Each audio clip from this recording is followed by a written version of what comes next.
Welcome everyone to another episode of Basa. We have the amazing artist Ralf Wall. Ralf is a popular name in the community and he's also a well-known artist. So I wanted to interview Ralf long back, but because of pandemic, kind of got caught up, and now it's good to be back, Ralf. Oh, it's good to have you. Okay, Ralf, thank you so much once again. So, for the people who don't know you yet, right? Mm-hmm. Would you please introduce yourself for those people? Yeah, sure. My name is Ralf Wall. Artistically, I go by Rafflar. Nickname from college, Rafflar the Wanderer. I was a bit of a Conan Barbarian fan, so that's how that came about. But I'm a full artist and paint primarily landscapes, both outdoor and sometimes in the studio. Mostly plein air, both in watercolor, pen and ink, and acrylic with palette knife.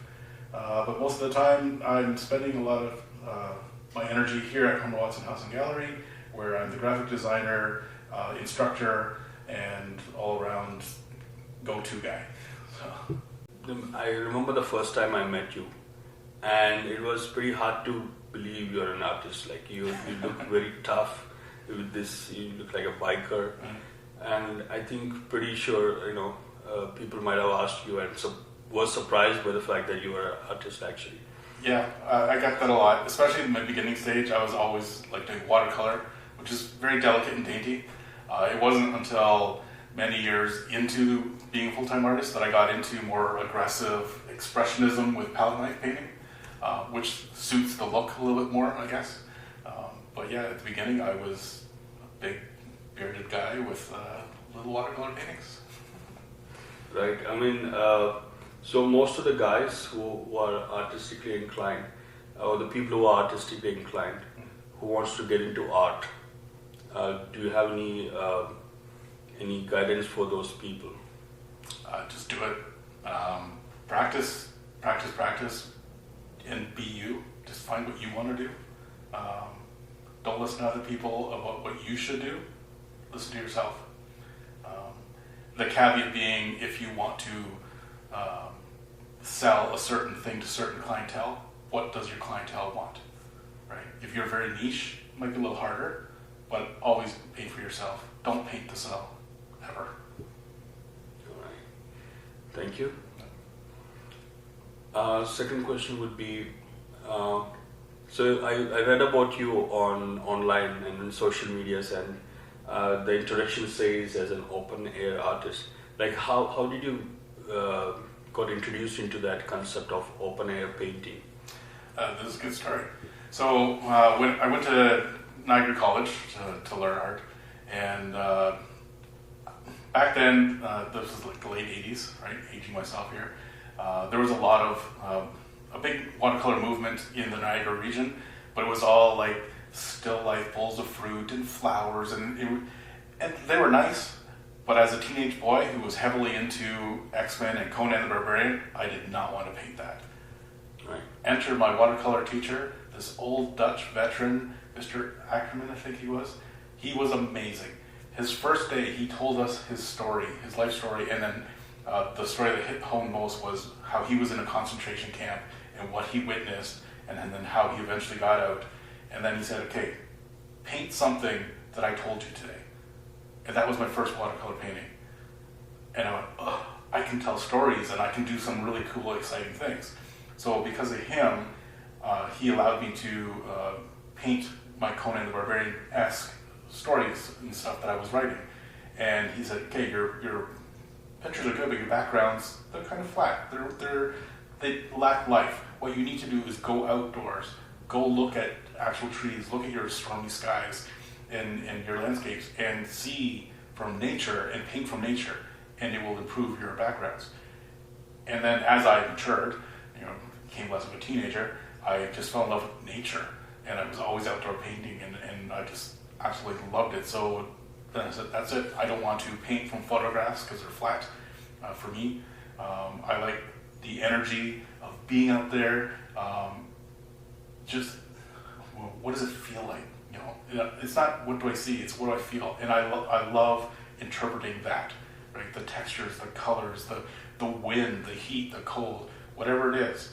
This is what it's like to feel standing right there, and I love portraying that. That's pretty interesting. So the painting is not just a scenery or something you might have seen, but also the experience. You're trying to capture that experience in your paintings. Oh yeah, like well, especially here in Southern Ontario or near North Ontario, where we do a lot of outdoor painting. The weather changes so fast. The light is constantly changing because of clouds. Or wait 15 minutes and then now it's raining, or snowing or whatever. Because I paint all year round. It doesn't matter, and you have to go fast. Sunsets, the best technique, thing that you can do. Paint a sunset live. You have 10 minutes. Oh shit. 10 minutes. You cannot think. It's all instinct. It's all visceral. It's just go. It's amazing. I've done hundreds of them. I have about 10 or 15 that are good. The rest are garbage. But man, did I learn a lot, right? And never be afraid of painting garbage. Because it's not garbage, it's learning. It's learning, right? For sure. Everything that you make is a learning opportunity, right? And I keep them so I can look back at it going, I'm better than that now.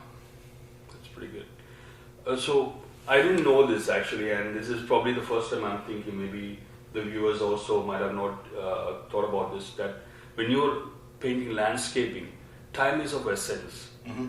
And unless you move fast, then that thing is gone. It's in the past. Yeah. Is that right? Well, yes and no. So I find painting on plein air is actually easier mentally than painting from a photograph.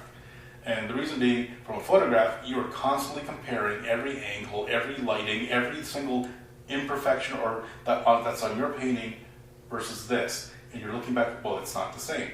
First of all, you're doing a different medium than photography. Right there, it's going to be different, right? So don't compare. Unless you're doing hyperrealism, stop comparing it. It doesn't matter. Mm-hmm. With plein air, everything's moving. The tree branches are moving. Let's say in the fall, a whole bunch of leaves just fell. Now there's less leaves there. Right? It happens, right? So it's like, okay, well, no one's going to know because there's no photo to compare it to. No one's going to stand in the exact same spot you were standing with your painting and going, this is not the same. The only people that actually do that is the artist. The artist will look at their painting and their reference photo and going, it's not the same. No one ever does that. I guess there's a little bit of space where you can operate. Yeah. So, the expediency, everything changes. So you do paint fast. I'll take maybe an hour and a half to do 8x10 or 11x14 watercolor painting. Obviously more time if it's bigger, but the urgency is good. Especially if you're capturing. I did one on Grand Bend. I was up on the tier the pier there, and I was looking at the storm coming in. It was just rolling in the Lake Huron, and the waves were just getting bigger and bigger. And I'm like, I hope I finish this before it starts to hit the land. And I'm painting furiously because it was an amazing scene to paint. And I just got the last couple strokes in as the rain started. And on the painting, there's a couple raindrops that you can see in the watercolor.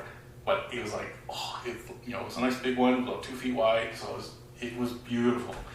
But it's just that sense of urgency, like, oh no, it's coming, go, right? Or you see, big clouds coming and you have this perfect, serene sunlight hitting these birch trees. You're going, oh, I hope I capture this before those clouds come and ruin it, right? So yeah, there's always that sense of urgency, but that's part of the adventure. It's pretty good. I guess you got people excited now to go outside and do that painting in a rush. Oh yeah. I think normally people wouldn't have imagined that it is so fun to be outside and do this open air painting. It's so fun. It's tranquil too, right? Like you're out there, you're in nature. Like who doesn't like going for a walk in nature or something, right? So even if you're in your own city parks, like we have here in Kitchener, we have a lot of awesome city parks that I like to go to. Monarch Woods, here in Natural Area, here at Homer Watson Park, like up and down the Grand River. There's so many great places just to get away. And you just go off the beaten path a little bit, set up. Yeah, you might get an occasional visitor being curious of what you're doing. If you're shy, hide yourself behind a tree. If you're not, Don't let them go. I guess we have some things to do in summer, I guess, right now. Even in wintertime. Even in wintertime? I paint outdoors even in wintertime. Really? Yeah, Wow, you're a tough guy. It's not that bad. You wear a hat, you're good. Okay, if you have an interest and if you love it, then Yes, it's pretty good, right? exactly.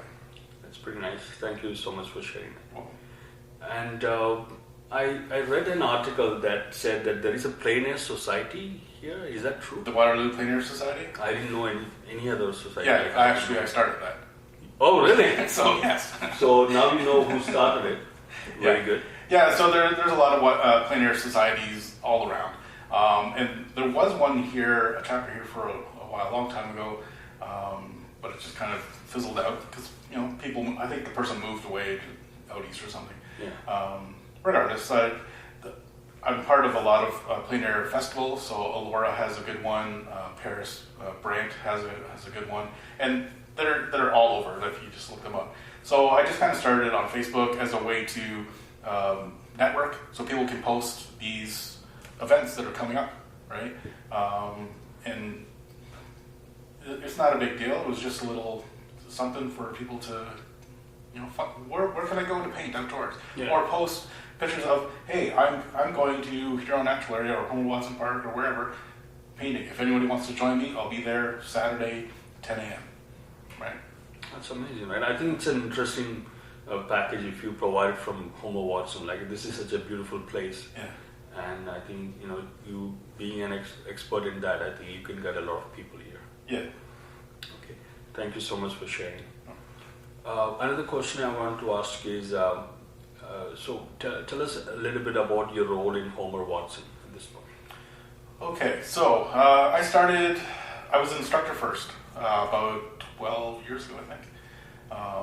And that was more of me giving back. So the story actually goes back way further than that. So when I was 7, I was part of a school board art show where one lucky person randomly drawn out of a hat, said, oh, Ralf, you get to have a piece of artwork in the show that goes to all the schools and it ends up at Homer Watson, right? So, and it was a typical, I'm 7 years old. Wait, at Homer Watson? Here. That ends up at Homer Watson. Here? Yeah, it showed here. All so right. It was a blue striped sky, yellow sun, lollipop tree, typical I'm 7 years old thing. No big deal, right? But it goes to all the schools, and then it ends up here. And then I remember being here in the main gallery and saying, one day I'll be a real artist. Amazing. Right? And I'll have work here. Well, fast forward, and then I took a couple part-time courses here at night, and Scott McNichol was the instructor. We fast became friends, and then they had the instructor show.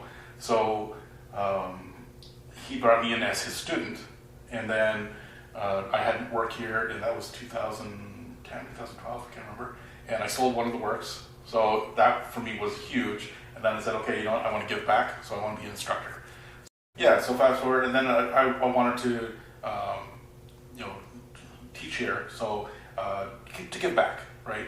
So I started teaching little things like watercolor and palette knife painting, because those are the two things I was known for. And I did that for a few years, and then 2 years before COVID hit, the main graphic designer here decided to move on to other things, and they were looking for someone, and I said, well, I'm full on to my full-time artist thing. I was at Globe Studios, I was painting all across Ontario, I was just having the time of my life. I said, okay, I want to help you guys out because I love this place so much, but I'm only going to do it part-time. They said, great, we'll take whatever we can get.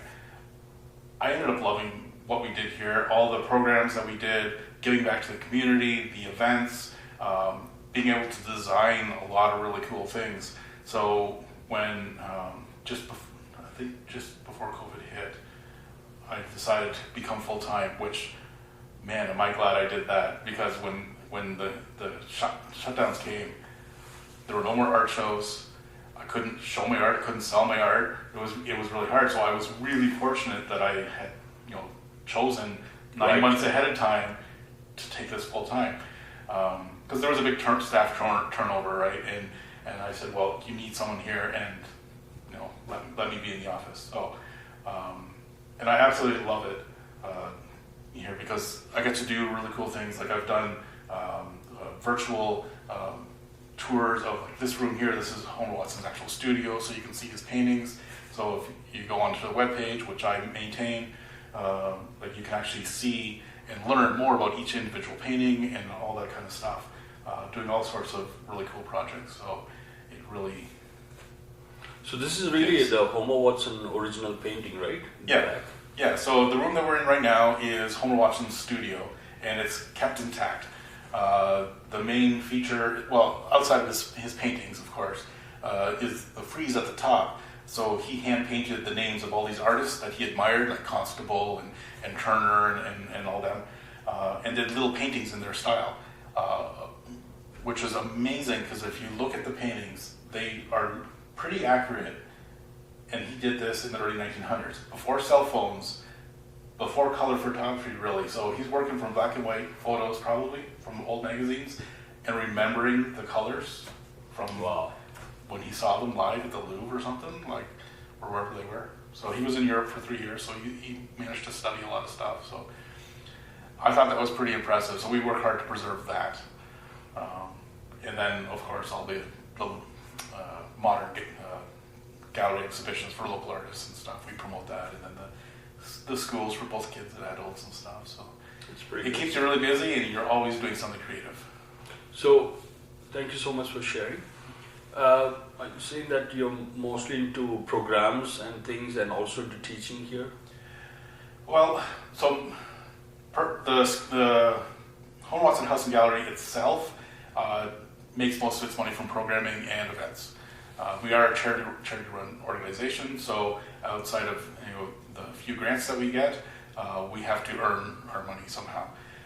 So programming is definitely a big thing. So we try to get a lot of local artists to come and instruct. So we have a lot of really talented artists that come in. I'm only like a blip on the radar of the number of artists that come in. So that's really good. Like we have spring camps and summer camps and winter camps for kids, but we also have a lot of adult classes. Like if you go on our website, you'll see so many very, really interesting things, like artists that will do things that is really cool. How do you do that? Oh, okay, well, I'll come and I'll show you. So they'll do a workshop, or they'll do like a 6-week course or something. It's fantastic. So anybody can sign up, and it's very beginner friendly all the time, right? Pretty good. Thanks for sharing that. I think people, you should check out the Homer Watson website. Pretty number of courses for adults and kids, from what Ralf said. Yeah, it's homerwatson.on.ca. There you go. All right, thank you for sharing that. So another question I would like to ask you is, you are also a graphic artist, right? Mm-hmm. And I'm pretty sure that graphic artist is a high-paying job. And if you're not in charity, yes, sure. So, like, there are a lot of technical people out there who are artistically inclined, mm-hmm. but somehow they have to carry on with their daily jobs, monotonous job, yep. As a machine that crunch out designs, like nothing more than that. And it must be a very strong decision to move to art. And how did you handle it? Well, I'm trying to remember. So back in the early 90s, I was doing a little bit of painting, and then I was working in nightclubs. I was a bouncer and Wait, you're a bouncer too? So in the nightclub industry, which I worked for 25 years, I've been a bouncer, bartender, waiter, light guy, DJ. I ended my career DJ. A DJ too? Yes. Right? Yeah. I like to keep busy. I like to, finding all avenues of art to explore, right? So my family was really big into music. My dad was a choir conductor and an orchestra conductor. So we all learned music. Music has been a big part of all our lives. Art was my major focus, but music is a big influencer on my art, right? So I will use music to guide where I want my art to go. If I'm trying to capture a certain mood, I will find the music that creates that mood, listen to it, and get in there, right? Because sometimes you don't have time to wait for that mood to hit you, right? Because what if you don't have your stuff with you at the time. So yeah, music will always do that. I forgot what the question was. I was asking you, like, it's a pretty high-paying job. Oh, to yes. be a graphic industry. Right, graphic design. So in the 90s, because I was doing murals and stuff for nightclubs, and I was doing like all their chalkboard signs and stuff. I thought, well, this is kind of cool. And then the internet hit in the mid 90s, and a couple people asked, well, can you do a website for it? I'm going, never done it before, but sure, why not? Right? So I learned on the spot. I've always been a person that can problem solve and figure it out, and especially with technology, I've figured it all out on my own. Like whether it's the Adobe Photoshop or web design stuff, like, I don't know, I'll figure it out. And it's all before YouTube too, right? So yeah. So it was very much trial and error, and then I just got a bit of reputation. So people ask me, oh, well, I'm opening up a restaurant. So popular restaurant around here, Ennio's Pasta House, is pretty big. When they first opened, I did their first menu. Just little things like that, and then you just grow and grow and keep on going. And then eventually, I got a job at Sun Life Financial in their graphic design department, and I learned a lot there about corporate design, which is very different than doing like DJ posters and rock and roll type stuff. But here, I absolutely love doing the graphic design because I own it, right? Because I want this place to succeed so much that I will put everything I have into it, and I will always find ways to make sure that branding is on par and elevate everything I can, right? Like make everything look sophisticated and not look, for lack of a better term, amateur, because I want people to respect this place forever, right? So, and to get notoriety out there, because a lot of people don't know about us, right? We're a little hard to find. Not everybody knows where we are or who we are. So, awareness is a big issue. So, branding and all that kind of stuff, but being part of that and being able to create it and maintain it, because I've been here now, for 5-6 years, so I feel like I am part of this place now, right? Graphically. Like when you go through like everything on the website and all the pamphlets, the brochures, all the signage, everything, like my hand is there, right? My fingerprints are everywhere. So it's pretty good to know. Thank you so much for sharing that. And I pretty much agree to what you said, and I think the committee here, the Homer Watson committee, is pretty good with letting artists be what they are. And I think that's pretty respectful, and that's the most Canadian thing ever I've heard. And it's pretty lucky to be here. Oh yeah, working here in that case. Oh, it's fantastic. So I've had a couple of great bosses, and they've had the willingness to just let us be ourselves and come to them with projects. So I had 2 really cool, awesome projects that I really love. So the first one was a Homer Watson coloring book, an activity book. So adult coloring books were kind of a little big. So I took Homer Watson paintings and I redrew them digitally, right? So, and I'll just as black and white drawings, and then every page on the one page will be a Homer Watson painting, and then on the other side will either be some information or an activity of some sort. So it's fun for both adults and kids, right? And so there's a little bit of history, there's some fun stuff to do, and then you get to learn about the paintings and painting your own way. And then cool. A year later, we wanted, well, let's do something for Phoebe, because Homer's sister Phoebe is the ghost that haunts this place here. Well, hang on. There's a ghost here? Yes. Yeah. Phoebe Watson is an artist in her own right. She was Homer's sister. You don't need to worry. She's a friendly ghost. She helps out a lot. But I wanted to honor her because one, she was an artist and she was the first curator. So she really promoted Homer Watson. Yeah. So she really promoted his work after he died. So I did a comic book of Phoebe Watson.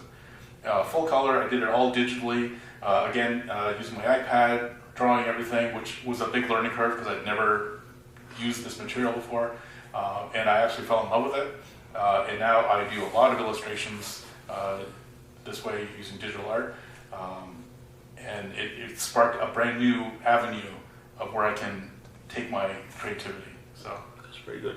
You know what, I heard stories about the ghost called Phoebe here too, but It's just a story, right? No. My first encounter was when I was... Wait. You met Phoebe? Many times. Many times. Is she here right now? I can't say for sure. Okay. I will say you don't see Phoebe a lot, right? It's very rare when you feel her presence or other ghost presence. There have been other ghosts that dwell here once in a while. There are more ghosts? Yes.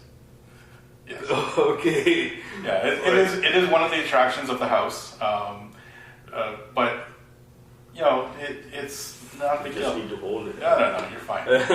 So like I said, she likes to help out. So sometimes you'll be let's say in the gallery, and there is no paper or anything around, which is her medium of trying to talk to you.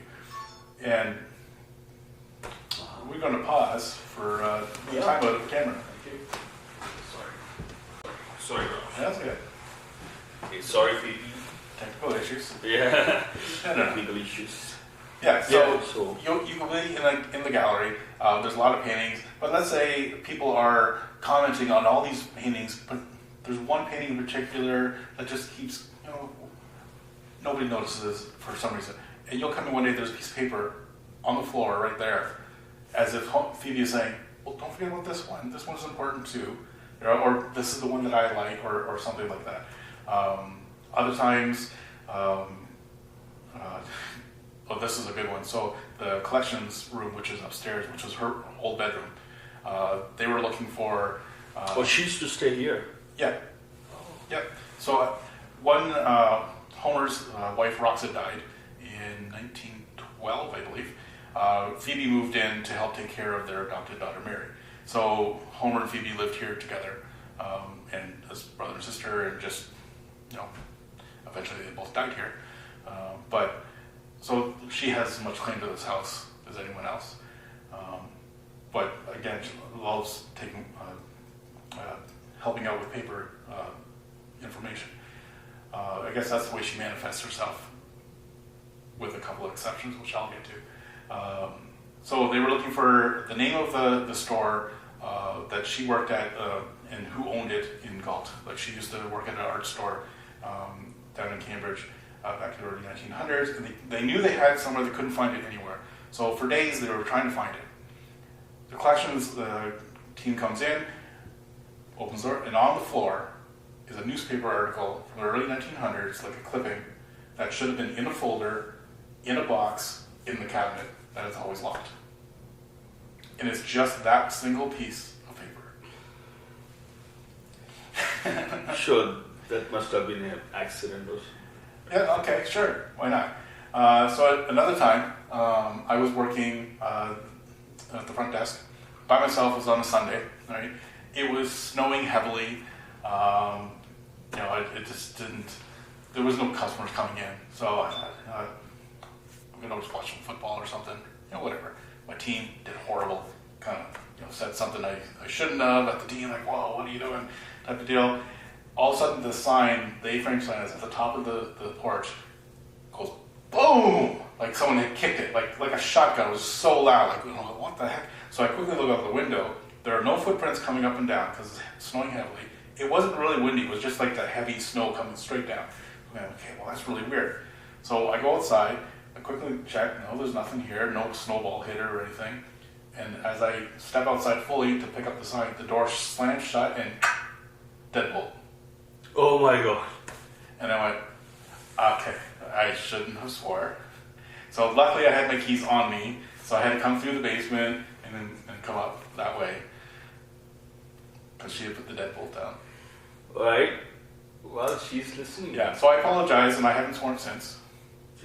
Yeah. And then a couple of other stories, one involving Phoebe and one involving someone else. I was at the front desk again, and someone had come in to talk about putting stuff in the gift shop, but I was just closing up, and I had a meeting that I had to get to, so I don't have time to talk right now, but I'll give you my card, send me an email with what you have in mind, and we'll take it from there. So as I reached around the plexiglass, because of the COVID screen, right, I reached around, and I knocked all the business cards over onto the desk, right, so I hand them the thing, and I'm in tomorrow, because it's Saturday, I'm in tomorrow, I'll clean it up then, right? So my boss, the only 3 of us have keys. My boss is in England, right? So she can't come in. And our program coordinator was that weekend moving from Mississauga to Brantford. She has no reason to come in and pull a practical joke that she doesn't even know happened, right? I come in the next morning, all the cards are nice and neat, stacked again. I didn't do anything. Getting goosebumps, I don't know why.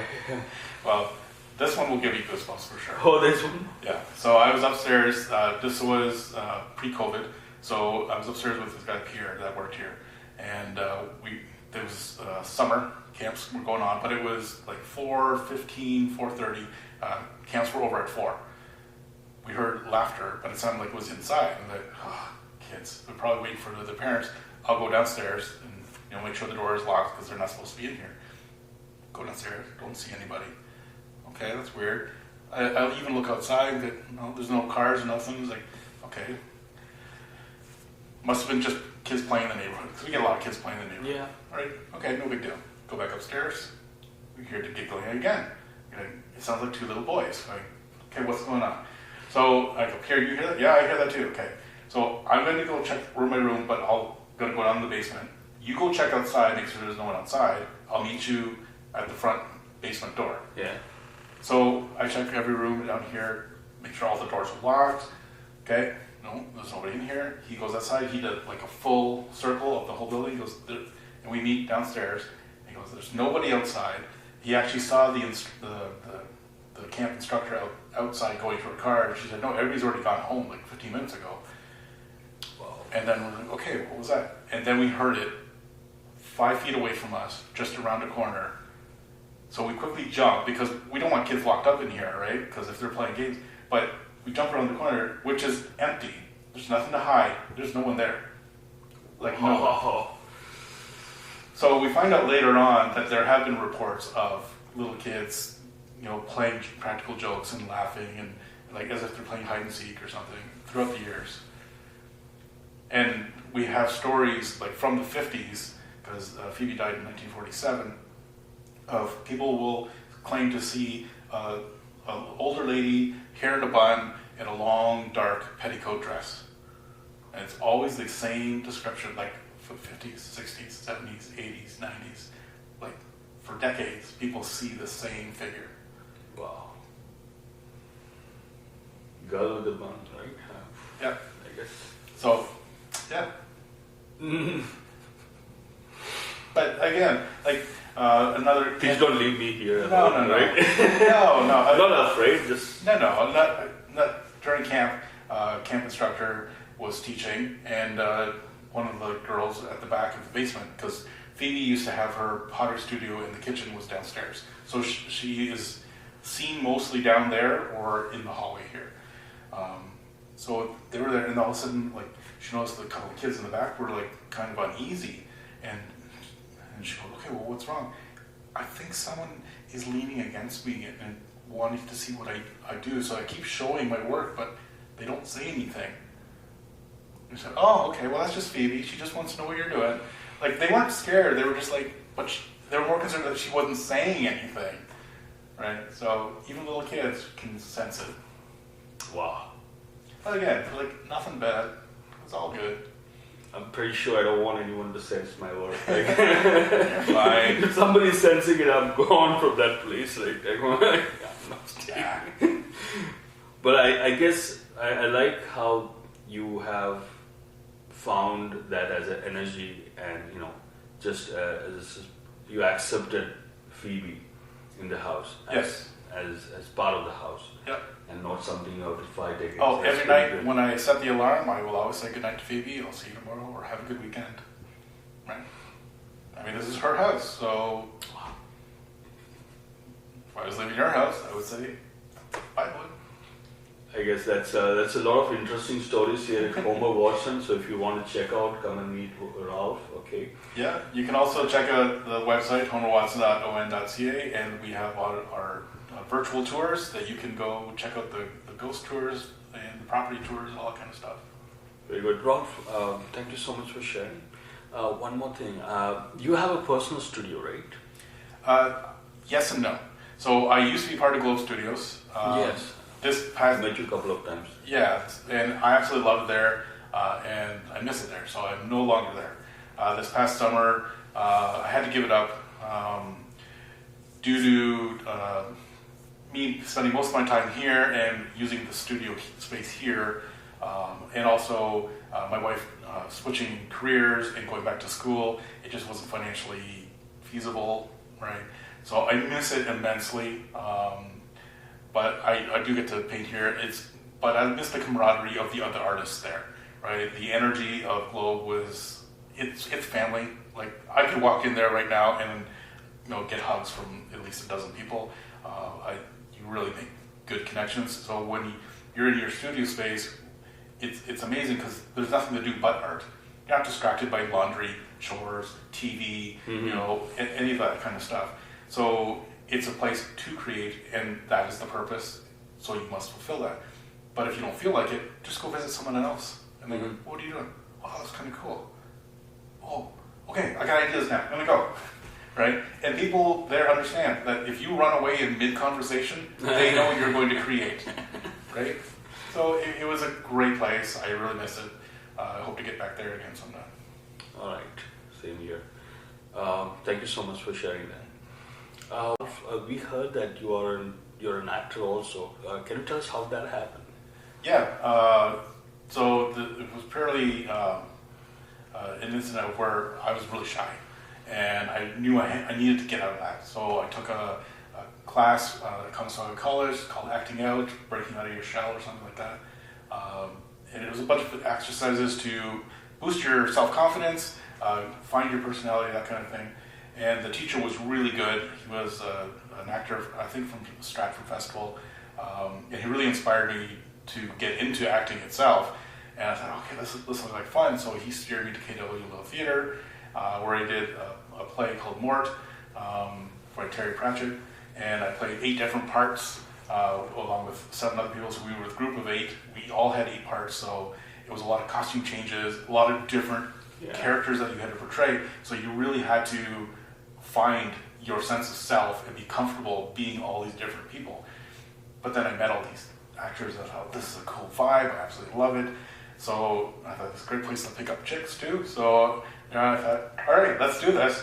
So I committed myself, did my next play, and it was Rapunzel Uncut, where I was a biker, red mohawk, sporting like all biker apparel, leather chaps, all that kind of stuff. And my wife was, or my now wife, was a backstage stage manager, and she saw me, fell in love, came to a house party. The sparks flew, and I said, well, I found the girl, I don't need to come back. So, so I kind of dropped out of theater for a little bit. I did a little bit of set design and stuff, which was really great because I get to use my artistic skills in that way. But I got the girl right away. So you want to say your wife cut you off from the theater because no, actually. So lately we've been watching old there's a TV show called Slings and Arrows with Paul Gross, Canadian actor. I think it was filmed in Toronto, based off of Stratford Festival. And she's also thinking, oh, maybe I want to get back into stage management, and I'm thinking, oh, maybe I want to get back into acting and stuff. But we're looking at our life, and we know what the energy that's involved with that. So we're like, well, we might do it, but I don't know. Because I do other acting as well with Robin in the Hood Medieval Festival in Elmira. So every beginning of June, there's a huge medieval festival, Robin Hood themed. Yeah. And I've played everything from the King of the Vikings, who come and invade every 5 years. I've played outlaws. I've played the King's Torturer. I'm a bit typecast, you can tell. But you have to play all these little things, and then you have like Education Day, where you put on plays for grade 4 kids who come in because they learn about medieval history, and we teach them little things here and there, and then it's just a fun time, for the whole family to come out. So it's pretty good. Yeah. Thank you so much for sharing that. Okay. Thank you, Ralf, so much for sharing the stories of Phoebe and Homer Watson, what you do, and I think it's been a great encouragement for a lot of people here. I know a society where everybody is running after money and you don't know what to do if you're artistically inclined. You give them a lot of options. and a place to come and meet you personally too. Oh yeah, for sure. So, just one final question. What is art according to you? And I ask this question to every artist I meet. Like, what is art What according is to you? art? That's a big question. Okay.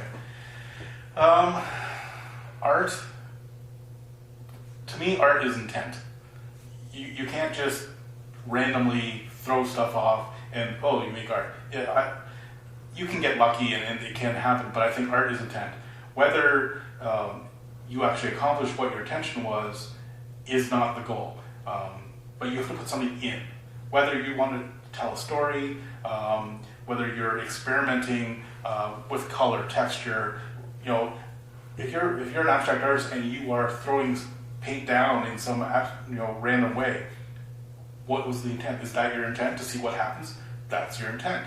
Intent can be anything, but you have to put yourself into it. So if the artist doesn't put something in, the viewer doesn't get anything out.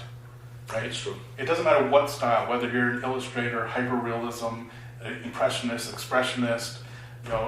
You have to put yourself in the painting for someone to get something out. And to me, that's what art is. It's your little piece of story, that story of that moment in time, of what was your story, that exact moment, right? Like I have many different styles. So sometimes my story is literally a story I'm illustrating, or it's the story of my hiking through the brambles to get to a place that most people can't get to because I love backcountry hiking. Or it could be, I just need to vent because I had a bad day, so my palette knives are out and I'm just like slathering paint down and it's emotional and visceral and okay, there's the intent. I was venting, right? Or this is a calm scene, right? Whatever your intent is, show your intent. There you go, people. So a lot of insight. Yeah. And I think that we learned so much from you, Ralf, today. Thank you so much for your time. Thank you. Thank you for giving me an opportunity to be here and shoot you at the Homer Watson Hall itself. Appreciate that and really appreciate everything and wish you all the best for your future endeavors. Thanks, you as well. Thank you guys. Thank you.